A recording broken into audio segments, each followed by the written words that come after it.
Okay, tell us about your mother, Anna Ost Hannegan. My mother came to this country when she was 10 years old. She and her mother traveled on a ship in the hold, and it wasn't very comfortable. And Mom was sick, terribly sick. So while they were on the ship, the captain came down and talked to her and asked her if she would feel better if she went outside, went up above. So she said, I think I might. So he took her upstairs onto the deck where she could get some fresh air. And that did help her a lot. And then he told her, now I'm going to bring you something to eat that you probably won't like the thought of it, but I want you to eat it all. Then you will be all right. So he brought her a goose leg, a roasted goose leg, very, very fat. Wow. And so he told her, he said, now go ahead and eat it. And so she did. She managed to hold it down. And after that, she felt fine. Oh, well, good. So whatever it was a remedy. Yeah. And so every day after that, he brought her up on the deck with Mom. Oh, wasn't that nice? He says, I don't want to see you two down here any longer. I want you up on the deck. Oh. So that's how they came. And then when they landed in New York, I think Mom's sisters, Martha and, I can't think of her name now. But anyway, they were meeting her there, and so was her two brothers, Paul and, can't think of his name either. So they were there to meet her, and they came from Canada. But her father wasn't there to meet them. Because in the meantime, when they were on their trip, he met a woman that he fell in love with in Canada and divorced Grandma and married this woman. And so Grandma didn't have any place to go. So she went with her two sisters to Minnesota and to North Dakota. And that's where she was raised most of the time. And then, I don't know when she met Pa in Canada, and they were married in Canada. So that was a lot of years ago. I don't even know what the year was. But so, anyway. She spent her growing up years, though, in Minnesota, huh? And North Dakota? Mostly, yeah, with her two aunts. Oh, okay. Aunt Martha and, what was that aunt used to come out all the time and see Mom? Edith? Edith. Okay. No, Edith was Pa's sister. Oh, okay. No. Bertha. No, not Bertha. That was her mother. Oh. Her mother was Bertha. Grandma. And I was named after her Frances Bertha. Oh, okay. And so, anyway, then I would have to progress on to Montana. Okay, but okay, she met Grandpa in Canada, and then they moved to Montana. No, they took up out a homestead in Canada, and they both lost the citizenship, American citizenship. Oh, because okay. Yeah, in the 40s, they both, Mom and Pa, both had to get their citizenship. Oh, okay. Yeah, and so anyway, she studied like crazy for that. Mm-hmm. Of course, she went to school from the time she was 10 years old in the States, you know. Yeah. And learned English. And so then after they decided they didn't want to stay in Canada, in the homestead, they moved to Montana. And my dad became an electrician for the Montana Power Company. He was a lineman for the company. Mm-hmm. And when it was really stormy, he had to go out in the field so Mom just had the four of us then, Vic and Elmer and Vera and I.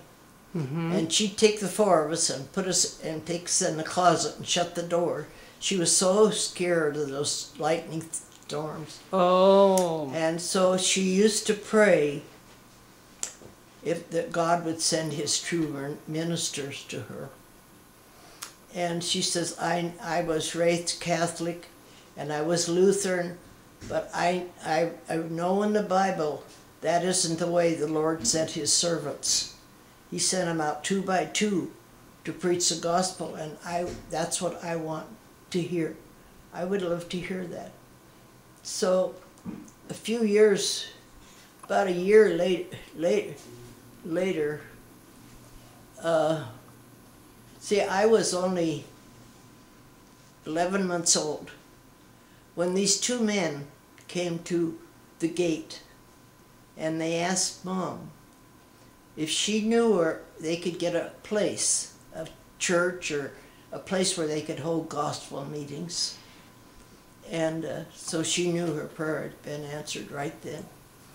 So she told him, yes, where to go. And they got a place, and they just kind of, they didn't move in with the folks, but they were there all the time.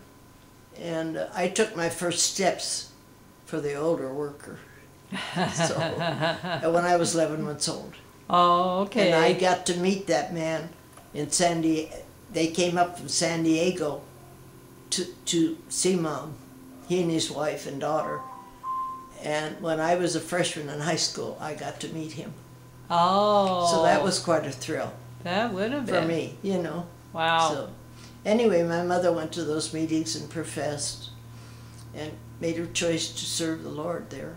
And so then one night, when it was a terrible storm, my father was called out.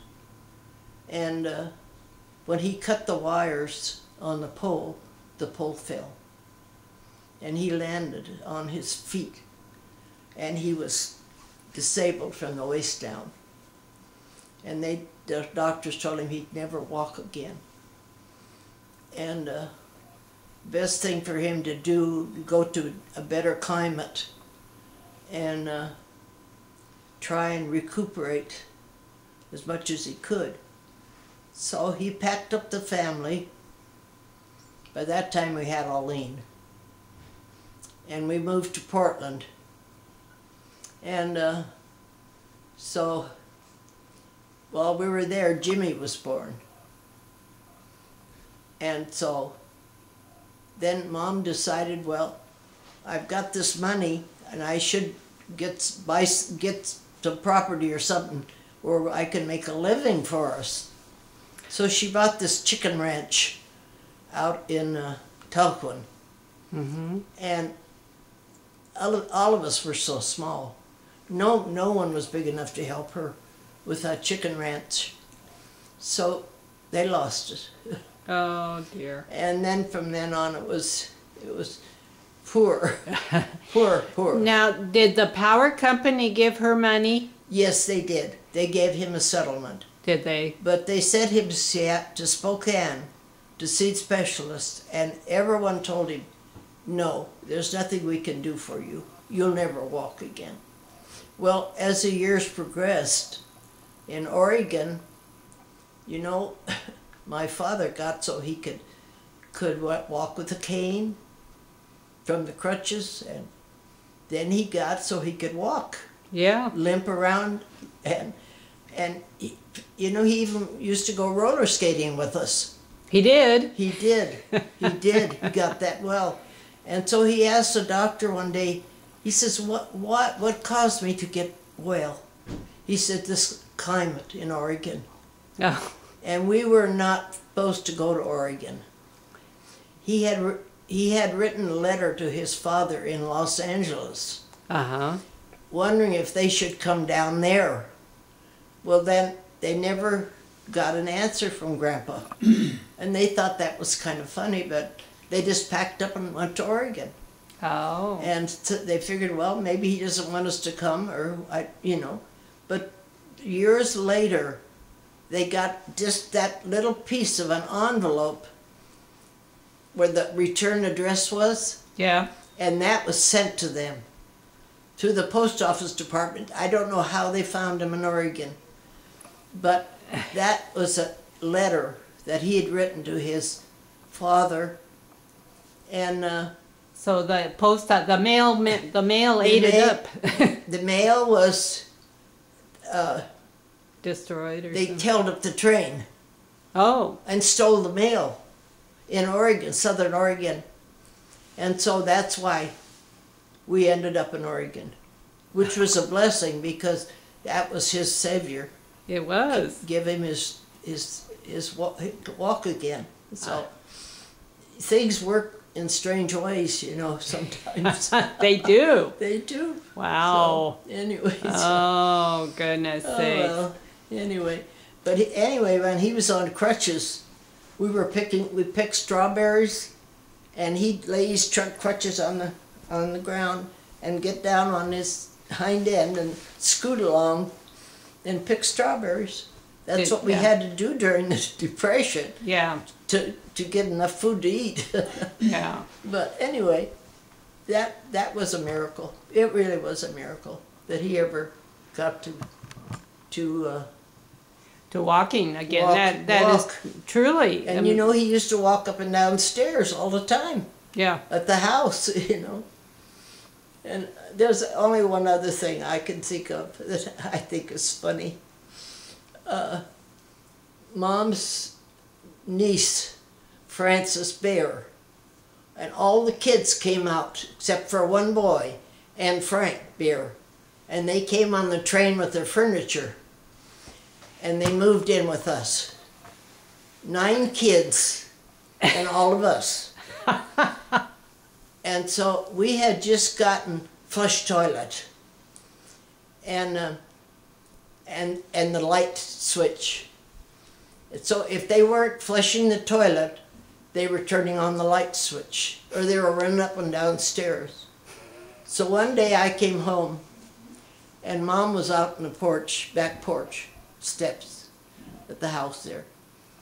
She was crying, and I said, Mom, what's the matter? I can't take it anymore. I think I'm going crazy. Just if they're not flushing the toilet, they're turning the light switches on, or they're running up and down the stairs. It's just, if that Frank Bear doesn't get her pretty soon with their furniture, I think you'll have to put me in the nut house. I said, oh, that was so funny. It really was. And so I said, oh, hang on. And do you know the next day we got word that they were coming? The train was coming. So, but you know, Frances Bear, the mother, she didn't try to control those little kids or nothing. You know, she just let them run. Well,